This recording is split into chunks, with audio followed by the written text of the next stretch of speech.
Short stories. Boys will be boys. Let's start the story. The two brothers loved each other. But sometimes they argued with each other, sometimes they yelled at each other. Sometimes they pushed each other.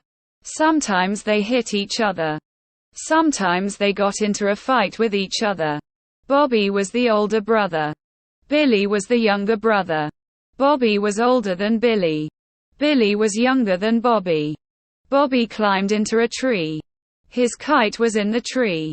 He could not reach his kite. He fell out of the tree. Billy laughed. He laughed when he saw Bobby fall to the ground. Bobby was not hurt, but he was angry. "Why are you laughing?" he asked Billy.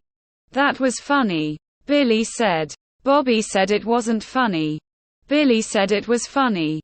Bobby pushed Billy. Billy pushed Bobby. Bobby punched Billy in the stomach.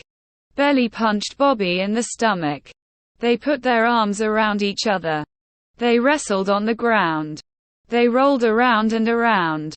Their mom came outside. "What are you two doing?" she asked. She separated them. She said, "You shouldn't hit each, that's not nice. Wait till your father gets home." She sent him to their rooms.